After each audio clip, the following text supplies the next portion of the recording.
গল্পটুনে আপনাদের স্বাগতম। দুলাল খুবই পরিশ্রমী একজন মানুষ। সে তার সংসার চালানোর জন্য যে কোনো কাজ করতে প্রস্তুত ছিল। তাই সে রামলাল নামে এক ব্যবসাদারের বাড়িতে রোজের কাজ করত। কিন্তু রামলাল ছিল খুবই স্বার্থপর একজন লোক। একদিন দুলাল,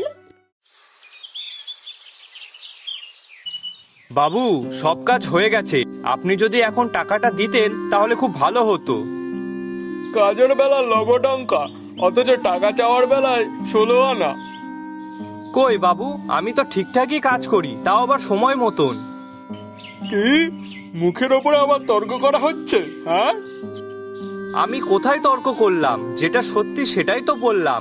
আমি তো আমার সমস্ত কাজ সঠিক সময়ের মধ্যেই করে ফেলি, তাও আপনি এমনটা বলছেন। বেশ করেছি বলেছি। আর তাছাড়া তুই এখন আমাকে সত্যি মিথ্যে শিখাতে এসেছিস? দেখুন বাবু, আমি কোনো ঝামেলা করতে চাই না। আপনি এবার আমার টাকাটা দিয়ে দিন, আমি বাড়িতে যাব। এই নে ধর তোর টাকা। শোন, তোকে আর কাল থেকে কাজে আসতে হবে না। কিন্তু কেন বাবু?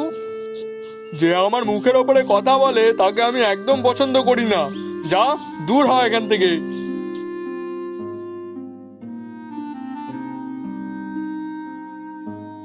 বাবু তো মাত্র 100 টাকা দিয়েছে। এখন আমি এই 100 টাকা নিয়ে কি করে সংসারটা চালাবো?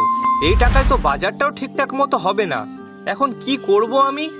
না, যাই, বাজারটা তো আগে করে নিয়ে যাই, তারপর না হয় বাকিটা দেখা যাবে খন। অন্তত খাওয়াটাও তো কপালে জুটবে।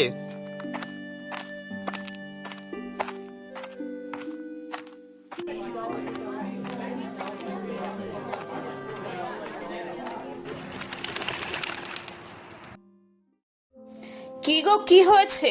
তোমাকে এত চিন্তিত লাগছে কেন? কি আবার হবে, আমার কপালটাই খারাপ, বুঝলে তো গিন্নি। কেন, কি হয়েছেটা কি? আর বলো না গিন্নি, ওই রামলাল বাবু আজকে কাজ থেকে বার করে দিয়েছে। কিন্তু কেন? দেখো, সবসময় একটা কথা মনে রাখবে, যা হয় তা ভালোর জন্যই হয়। কিন্তু এতে আর ভালো হলো কই? আমার কাজটাই তো রইলো না। হ্যাঁ, তা ভালোই তো হয়েছে। তুমিই তো বলতে ওই রামলাল বাবু লোকটা তেমন ভালো না, টাকা পয়সাও ঠিকঠাক তেমন দেয় না। তার থেকে তো ভালোই হয়েছে কাজটা ছেড়ে দিয়েছো। হ্যাঁ, সে তো ঠিকই, কিন্তু এখন কাজ না থাকলে খাবোটা কি, আর সংসারটাই বা চলবে কি করে? কেন, নতুন কাজের সন্ধান করো, দেখবে ঠিক কোনো না কোনো একটা কাজ অবশ্যই পেয়ে যাবে। তাও ঠিকই বলেছো। নাও চলো, খেয়ে নেবে এবার। হ্যাঁ গিন্নি, চলো।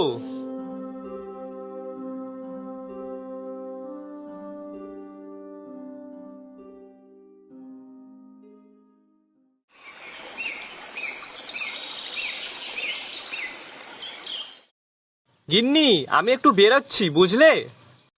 কোথায় যাচ্ছো? জানি না কোথায় যাব, তবে এদিক ওদিক কারোর কাছে গিয়ে দেখি যদি কোনো কাজ খুঁজে পাই কিনা। না হলে এভাবে বসে থাকলে তো আর হবে না। আচ্ছা যাও, তবে শোনো, বেশি চিন্তা করো না আবার।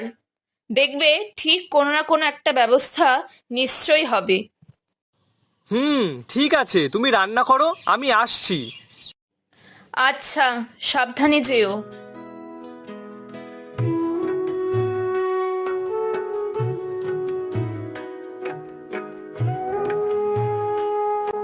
দাদা, বলছি একটা কথা ছিল। কি কথা? বলছি দাদা, তোমার কাছে কাজ করার মতো কোনো কাজ হবে? যে কোনো কাজ হলেই চলবে, তোমার দোকানেও যদি রাখো তাহলেও হবে। আসলে আমার একটা কাজের খুব দরকার। না না বাবা, আমার এখানে এইটুকু ছোট দোকান, এখানে তোকে কি করে কাজে রাখবো? আমার নিজেরই তাই ঠিকঠাক চলছে না, আর তোকে কি করে কাজে রাখি বলতো? না না, যা অন্য কোথাও গিয়ে খোঁজ। দুলাল কাজের সন্ধানে এদিক ওদিক ঘুরে বেড়াতে লাগলো। হে ভগবান, একটা পথ দেখাও তুমি, না হলে আমি কোথায় যাব? কাজ না পেলে তো না খেয়ে মরে যাব। কি করি এখন? সেই সকাল থেকে এদিক ওদিকে ঘুরে বেরিয়েছি, কোনো কাজ তো পেলাম না। না, তার থেকে বরং বাড়িতেই যাই।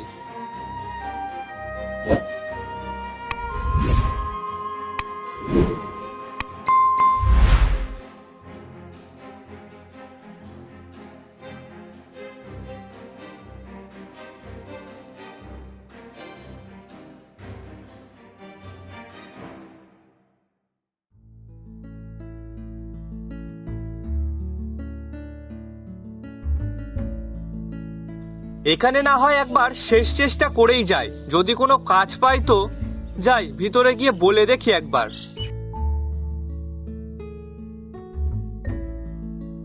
দাদা, আপনার কাছে আমার জন্য কোনো কাজ হবে? যে কোনো কাজ হলেই হবে, আমি সব রকম কাজ করতে পারি। তুই কি রান্নার কাজ জানিস নাকি? হ্যাঁ হ্যাঁ, আমি খুব সুন্দর রান্না করতে পারি। সত্যি? হ্যাঁ সত্যি, বিশ্বাস না হলে আমি এক্ষুনি রান্না করে দেখাতে পারি। আপনি শুধু একবার বলুন আমাকে কি রান্না করতে হবে। বেশ, তাই হোক। তবে রান্না যদি খারাপ হয়েছে তাহলে কিন্তু ক্ষতিপূরণ দিতে হবে। আচ্ছা বেশ, তা বলো আমাকে কি রান্না করতে হবে। আজকের মেনু লুচি আর চিকেন কষা। ওখানে রান্নার সব জিনিসপত্র রাখা আছে। আচ্ছা ঠিক আছে। হে ভগবান, তুমি তাহলে শেষমেশ এই দুলালের কথাটাও একবার ভাবলে। যাক, ঠাকুর ঠাকুর করে কাজটা পেয়ে গেলাম, এই অনেক। না যাই, তাড়াতাড়ি রান্নাটা সেরে ফেলি।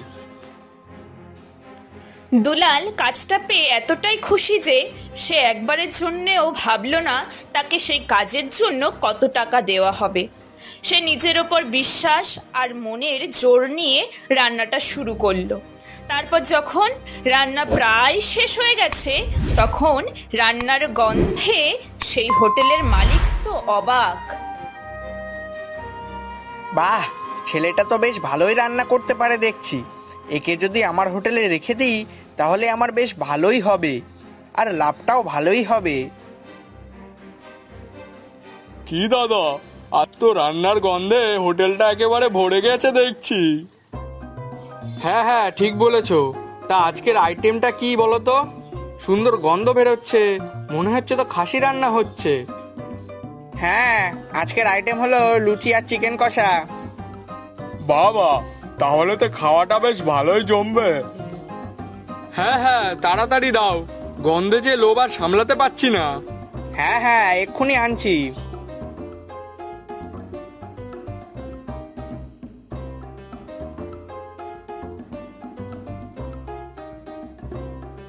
আরে দাদা, নতুন রাঁধুনি রেখেছো নাকি?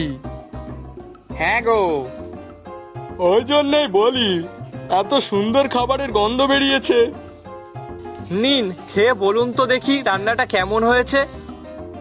বাহ, খুব সুন্দর রান্না হয়েছে। দাদা, আমরা কিন্তু এবার দিয়ে যখনই আসবো এই লুচি আর মটন কষাই খাবো, খুব ভালো লেগেছে। হ্যাঁ হ্যাঁ, অবশ্যই। কি দাদা, বিশ্বাস হলো তো আমি রান্না করতে পারি কিনা?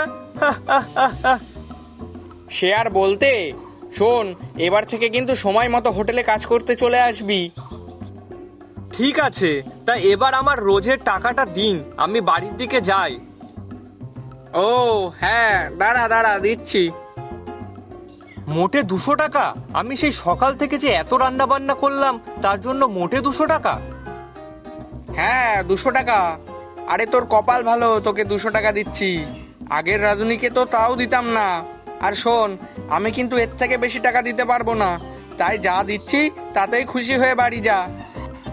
নেই মামার চেয়ে কানা মামাই ভালো। যাক, এ কাজটা তো অন্তত আগের থেকে যথেষ্ট ভালো। তবে ওই যে টাকা কম। ঠিক আছে, ওই অনেক। এইভাবে দেখতে দেখতে খুব তাড়াতাড়ি দুলালের হাতে রান্না করা লুচি ও মটন কষা খুবই বিখ্যাত হয়ে গেল। আর এখন সেই হোটেলে প্রায় খুবই ভিড় লেগে থাকে ওই লুচি ও মটন কষা খেতে। এইভাবে বেশ কয়েকদিন কেটে যাওয়ার পর দুলাল একদিন হোটেলের মালিককে বলল, দাদা, এখন তো আপনার হোটেলে আগের থেকে অনেক বেশি লোকজন হচ্ছে, আর তাতে অনেক লাভও হয়।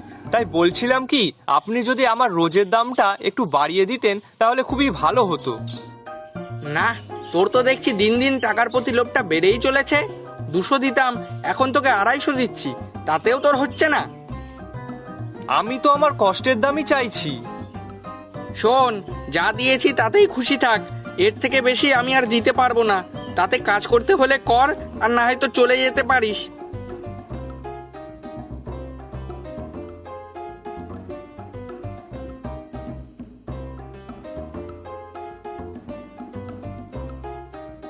গিন্নি, আমি ভেবেছি কি নিজের একটা ছোট্ট ধাবা খুলবো আর সেখানে লুচি আর মটন কষা বিক্রি করব। আর হোটেল, সেটার কি হবে? ছেড়ে দেব।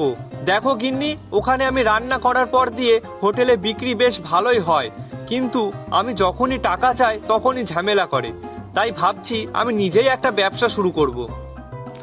দেখো, তুমি যা ভালো বোঝো তাই করো। ঘরে তো কিছু টাকা রাখাই আছে, তাই দিয়েই না হয় শুরু করো। হ্যাঁ, আমি কালকেই ধাবাটা খুলবো।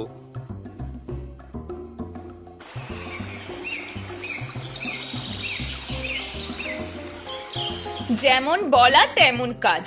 দুলাল ছোট করে একটা ধাবা খুললো এবং সেখানে লুচি ও মটন কষা বিক্রি করতে শুরু করলো। আর দেখতে দেখতে তার ধাবাতেও খুব ভিড় হলো এবং তাতে তার অনেক লাভ হলো। হ্যাঁ গো, এই ধাবা খুলে প্রথম দিনই তো আমাদের অনেক লাভ হয়েছে যে দেখছি। হ্যাঁ গিন্নি, এবার থেকে আমি এই ধাবাটাই চালাবো আর তুমি আমার কাজে সাহায্য করে দেবে। একদম, দেখলে তো আমি বলেছিলাম না, যা হয় ভালোর জন্যই হয়। এবার থেকে আমাদেরও অনেক লাভ হবে। ঠিকই বলেছো গিন্নি।